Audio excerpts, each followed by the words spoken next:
Hello everyone. So here in this particular presentation we will see how we are going to solve the problems on regard module 2. So we are going to discuss few of the problems which is related to properties of system and also convolution sum and convolution integral. First we'll take from this particular one question. So it says like this: whether the given system is linear, time invariant, memoryless, causal and stable. So to prove this condition, this is comes under system properties. So I just have to verify all these particular condition whether it is following for given any system. So question is a given is y of t, which is equal to t square into x of t minus 1. So this is given system. So how this system looks for us? So this system looks for us as y of t, which is equal to transformation onto x of t. So here the transformation for x of t is nothing but time shifting, that is t minus 1. So that is what you are observing, a system which is having some input producing output, but the transformation from input to output here is time shifting and also amplitude scaling, which is done for the given any system. So this particular problem y of t we have as t square into x of t minus 1, whether this is following all the above given conditions, either it is linear, non-linear, time invariant or variant, memoryless, causal, all these conditions we have to be verified. So we'll go step by step solution for this particular problem statement. Y of t is equal to t square into x of t minus 1. So first I will take the linearity condition, and it says the linearity condition to be proved, we have to have the transformation onto a into x1 of t plus b into x2 of t, which should equal to uh, a into transformation on x1 of t plus b into transformation on x2 of t. So that is what the condition to be proved for us. So over here, if I take this equation, the condition to be proved, so I just need to take the left hand side condition and I'll try to implement the right hand side of the linearity condition. So left hand side, as it is mentioned in the equation, it is t into transformation onto a of x1 of t uh, plus b into x1 x2 of t. So this I just need to substitute with respect to given y of t. So but in the given y of t, t square, it is none of a business with respect to x of t, hence I can write t square as separately. Then remaining portions I'll just take it along with this transformation with respect to a into x1, but t, I don't have t here in given y of t, it is t minus 1 for x of t. So it is x of t minus 1. So a into x1 of t minus 1 plus b into x2 of t minus 1, I just need to be substitute. Once you multiply, once you expand this particular line, and I can get a into t square into x1 of t minus 1 plus b into t square x2 of t minus 1. So this looks very similar. A of transformation onto x1 of t, this is transformation of x2 of t with the multiplied with b. So this follow the above proving condition, hence the system I can say it is linear. So no problem with respect to this, we have to just prove the verify the condition, then only we can directly say the system is linear over here. So moving on to the next condition, that is whether the system is time invariant or variant. So to prove that condition, we have to have this particular condition, that is y of t minus t naught should equal to transformation onto x of t minus t naught. There is something like a time shift. If I given for the input, there exists time shift for the output also. That is what we are trying to prove. So this condition is to be proved for time invariant or variant. So I'll take the left hand side and I'll substitute, and also right hand side and I'll substitute for the given y of t. So t is of a transformation onto x of t minus t naught means I just taking the t minus t naught only with respect to x of t. So the given y of t is, now we have t square into x of t minus 1, but here I replaced t instead of t minus t naught for x of t. So nothing but I just need to change only with respect to x of t values. So I will not change with respect to this t. So t square remain as it is into x of t minus t naught minus 1, which is going to be remained. That is for the right hand side of the to be proved the condition. And coming to the right hand side of the left hand side of the equation, that is y of t minus t naught. If I take this particular condition, we are replacing all the values of t with respect to y of t. So y of t is need to be replaced by y of t minus t naught, where t is changed. So all for all t values need to be changed. So t square is also now changed, t minus t naught whole square into x of t minus t naught minus 1. So if I take this left hand and right hand side with respect to time invariant, it is not looking equal. Hence this condition is not satisfied here. Hence system is time variant. It is not invariant. So coming to the memoryless, so I'll look for the memoryless condition. Memoryless condition usually defined with respect to the output value, how it depends on the input value. Based on that, we are going to deal the memoryless conditions. So how we going to say this is whether it is having a memory? So normally the definition for memoryless, we said the output always depends upon the past and future value, then there exists a memory for the any given system. If it is not having a memoryless, so over in this given equation we have y of t is equal to t square into x of t minus 1. So as you can observe, with respect to the given equation, there exists x of t minus 1, nothing but if you suppose you substitute t equal to 2, what is going to happen with respect to the given equation? It is y of 2 which is equal to 2 square, that is 4 into x of t minus 1, 2 minus 1, x of 1. So y of 2 is now related with respect to x of 1, nothing but y of 2 output is always depends upon the past values of the input only. Hence system should have something like a memory, should have something like a memory. So coming to the last point is the causality. Last but one point is a causality. To prove this particular condition, I just have to see the definition with respect to the causality. The output here again, it is only dependent upon the past values, it does not depends upon the future values, hence of the input. Hence system is causal. If suppose the system is dependent on to the future value of input, then system is a non-causal. That is only the condition for causality. So this is how we can find the causality and memoryless two cases. The last point to be mentioned is stability of the given system. Y of t is equal to t square into x of t minus 1. So to prove the stability condition, we say it is a bounded input which is equal to bounded output. So bounded input, I can take it, x of t is something like some positive values which is not equal to infinity. So it is something like, if I defined x of t is equal to something like b of x, one of the constant value which is less than infinity, then if I substitute the value, that condition for x of t with respect to y of t equation, so y of t is nothing but t square into x of t minus 1, that is given equation. So with respect to, we are replacing for x of t minus 1 with the help of bx. So what is remaining? That is y of t is equal to t square into b of x. So if suppose t tends to infinity, what is going to happen for y of t? Y of t will reach us to infinity. So this is not a bounded condition for the output. So bounded input will not provide with bounded output, hence system is unstable.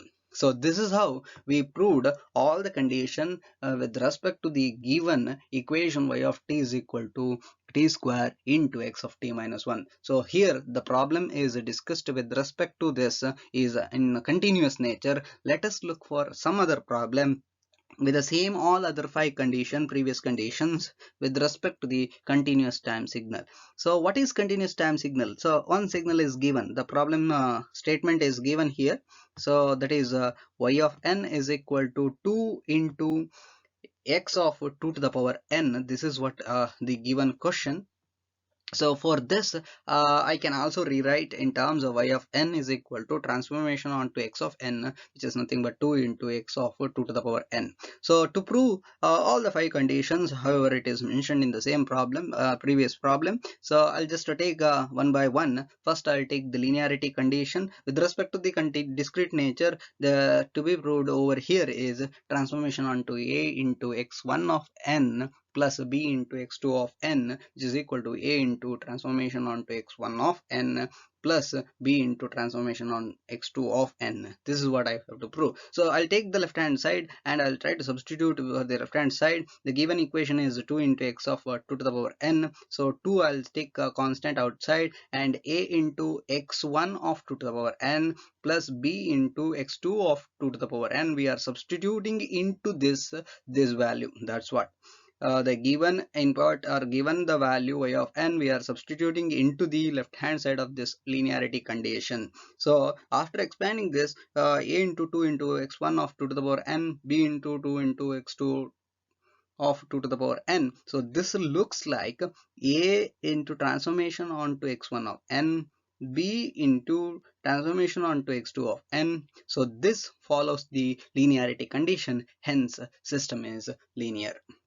This is very easy to be proven the condition. We'll move further with respect to the time invariance for the given system. I have to prove transformation onto x of n minus n naught, which is equal to y of n minus n naught. So this is what we need to prove the condition for time invariance. So I'll take the left hand side and I'll try to substitute. So only n we are changing, x of n we are changing as n minus n naught. So with respect to the given equation, I'm having 2 into x of 2 to the power n. So that is what the n factor. So 2 x of 2 to the power n minus n naught we are need to be considered, not we are replacing with respect to n, it is replacing x of n value. This is x of n value, x of 2 to the power n. 2 to the power n is looks like n value, so n minus n naught term which is considered like this.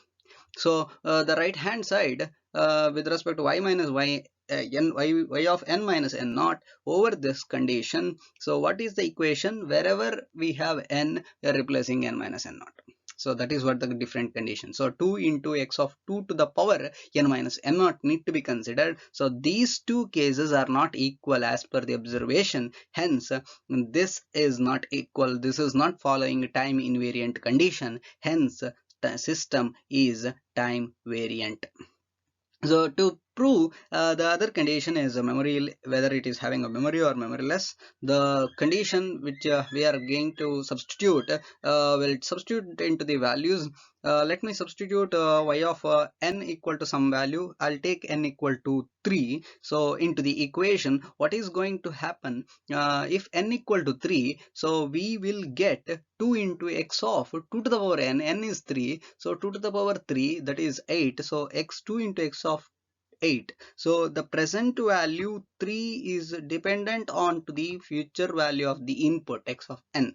So that's why this system should have something memory with respect to the any given system, with respect to this particular system. So to prove the causality condition, I just again same example I can also consider, but here I take an n equal to 2. So y of n nothing but here y of 2, which is equal to 2 into x of 2 to the power n. 2 to the power 2 is x of 4. So the present value depend upon the future value of the input. Hence the system is non-causal. This is also proved in an easy manner.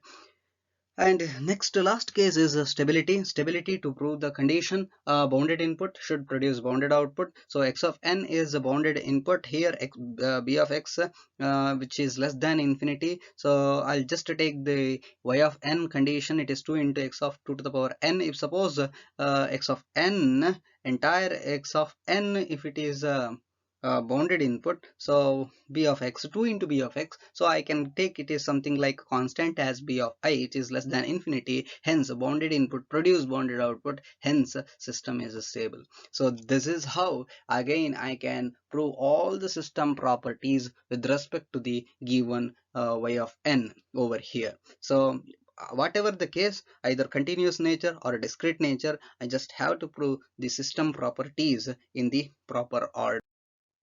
So we'll move on further on to the next particular problem. This is on regard a convolution sum. So statement I'll take directly: find the discrete time convolution sum given below equation, that is y of n is equal to b to the power n into u of n convoluted with respect to alpha to the power n into u of n. So to prove this condition, I can take in a different manner, but here they also said alpha and beta is less than 1, so small values of alpha and beta.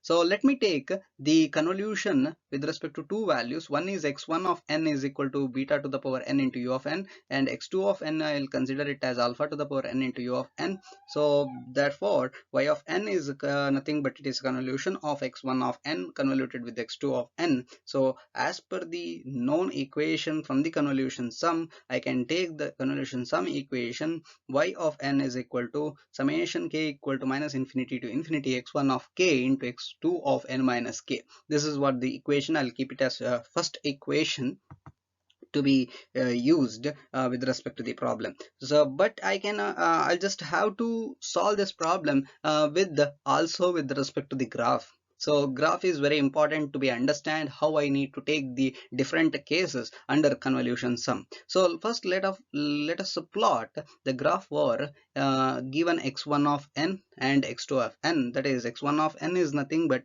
beta to the power n into u of n. So u of n is exist, that is unit step function, hence values from 0 to infinity should exist, less than that not exist. But beta to the power n is varies. If n equal to 0, beta to the power 0 is 1, so from that it is decreasing, exponentially decaying graph is identified for x1 of n. For x2 of n it is very similar to that, alpha to the power n into u of n. It is also exponentially decaying from 0 to infinity the value, that is x2 of n. So but as per the equation 1, we don't have n value there, that is in terms of k. That's why I just have to write x1 of k and x2 of n minus k conditions with respect to given x1 of n and x2 of n. So n is replaced by k, so we'll give x1 of k. So the graph is very similar, but for x2 of n, first you replace n by k, then do minus k, that is time reflection of this particular graph, then substitute the k equal to 1. So this value is equal to n, and k equal to n, which is going to be substituted at exactly at 0. So 0 to minus infinity, we will have the values, but beyond that we don't have any other values. So this is reaches to n, but this is minus infinity with the n which is considered over here. But now I just need to overlap x2 of n minus k over x1 of k. This is what we are going to do. So how it is going to overlap? This 0 can overlap from the left hand side by shifting this entire x2 of n minus k from exactly from minus infinity of x1 of k, and we are keep on moving to the right hand side of the graph. So first of all, the overlapping of x2 of n minus k is not going to be provided until it reaches to 0. So this k equal to n should reaches to 0, until there it is not overlapping. So one possible condition is the n should be less than 0. That is what the first should be case. And when you increase, when you move this one further right hand side with over to the x1 of k, so few of the overlapping. So when k equal to n, which is greater than 0, what is going to happen? It can be taken some other value, some instance you can consider. If this k equal to n, which reaches to 3, so 3 or 4 values are overlapping in that particular condition, but it is taking till infinity. This is also having till infinity. So the value started from 0 to maximum value n, where we can taken and we can reach the conditions. So we'll see that how it need to be overlapped with respect to the case 1 when n is less than 0. However, I mentioned none of that overlapping each other with respect to x1 of k and x2 of n minus k. So none of overlapping. So it is going to be the multiplication of that is going to be 0. So y of n should be 0 when n is less than 0. So when the next case, however, I mentioned n is increased or greater than 0 or equal to 0, that is also possible, but the lower limit condition k should be equal to 0, but maximum limit is possible with respect to n. That is what I considered from one values k equal to n should overlap with some other value, but the maximum value with respect to overlapping from 0 to n is possible with respect to the equation number 1, x1 of k into x2 of n minus k. What is x1 of k? U of n is need not to be considered, so remaining is beta to the power k. N is changed into k because we have k here, so n changed into n minus k. Keep remember here also alpha to the power n minus k. So alpha to the power n is constant, I can take it outside. Summation k equal to 0 to n with respect to b by alpha to the power k. So I can use this particular equation to simplify this, and I can get this particular condition. If suppose alpha equal to not equal to beta, then I can take this equation, but if alpha suppose equal to beta, then I just need to be used for L'Hospital rules for this, and I can get simplified term as alpha to the power n into n plus 1. This is y of n when n is greater than 0. So the solution is done for this particular convolution sum problem. So only two cases exist. One is n is less than 0, we have value is directly equal to 0, and other values n is greater than or equal to 0, we have y of n equal to this much. This is how we can find the solution for the given convolution sum problem. We'll move further. I'll take the next question is on related to the continuous time signal where convolution we are going to find. It is say as convolution integral. So question I'll take first. Consider an LTI system where the unit impulse response h of t, which is equal to e to the power minus t into u of t.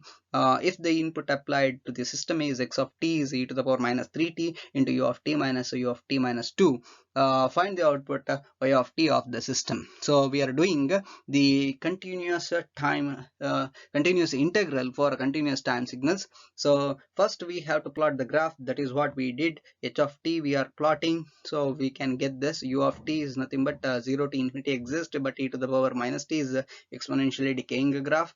E to the power minus 3 again exponential decaying graph, but instead of u of t we have u of t minus 2, so only 0 to 2 values exist. That is what x of t. So x of t and h of t is plotted. So next I just have to take convolution integral equation. We know that from the convolution integral we have y of t, you can see here with respect to the equation it is x of t convoluted with respect to h of t. It is nothing but as per the equation it says integration minus infinity to infinity x of tau into h of t minus tau d tau. So I'll consider this as equation number 1, but instead of time t we have time here is tau, so the graph also will need to be modified. That is what we written mentioned here. So x of t changed into tau, x of tau, so time t changed into tau, that is what you can observe it. But h of t I am changing it h of t minus tau. So first what I need to do, h of t changed into tau, h of tau, then minus tau, then t minus tau. So the reflection of the h of t which is observed over here, that is minus infinity to 0 we have value, but I am not considering because the time shifting factor here is a t, so the tau is equal to t here as the time shifted value. So now we just need to overlap h of t minus tau onto the x of tau. This is what the condition which we need to consider in this particular problem. So however we consider the same conditions for convolution previous problem also convolution sum, same way we have to define the different cases by overlapping h of t minus tau onto x of tau. So what you can observe, this tau is equal to t, that value should less than 0, if you take t is less than 0, what is going to happen? This portion is something graph will become over here. It is not overlapping each other. So when t is less than 0, what you can observe, x of tau into h of t minus tau is not overlapping. It is the product of that is producing equal to 0. Hence y of t is equal to 0 when t is less than 0. So next possibility, I will move further this to the right of the x of tau. Nothing but graph is something like this. As I'm just trying to draw over here, the graph is looks like this. Nothing but few things are overlapping. H of tau t minus tau onto x of tau, few is overlapping, or this only this region is overlapping. That is the range from 0 to this range, that is t. So when t is greater than 0 and t is less than or equal to 2, this condition I can have the next particular case, that is t lies between 0 to 2. So what you can say, the range with respect to integration 0 to t is possible. So 0 to t is the integration limits with respect to equation number 1. But what we remaining with respect to the equation, here we have e to the power minus 3 tau, and here we have e to the power minus t minus tau. This is what the condition is remaining. U of t, however, is not need not to be considered over here. So simplifying, you can find this, you can find this condition e to the power minus t is constant. You can take outside, take integration of this, then apply the limits. You can find the solution for that. So y of t is equal to e to the power minus t by 2 into 1 minus e to the power minus 2t. This is the case t lies between 0 to 2. The last case, I just move further the h of t minus tau, I'll move further away from the x of tau. So what is going to happen, the all the values of x of t is overlapped with respect to the h of t minus tau. So the integration limits now, when t is greater than 0, that is what the further movement of t over to x of tau, t is greater than 0. Over this condition, all the values of x of tau is overlapping, so integration limit from 0 to 2 is possible. So e to the power minus 3 tau into e to the power minus of t minus tau d tau, while applying the integration limits, we find the answer when t is greater than 0 as e to the power minus t by 2 into 1 minus e to the power minus 4. So this is how we can find the case 3 solution. So we have three values, different values with respect to this convolution integral. So final answer y of t with the time limits. So one is t less than 0 when t is lies between 0 to 2, and t is greater than 2. So we have these values. So this is how we can find the solution for convolution integral also. Thank you for listening.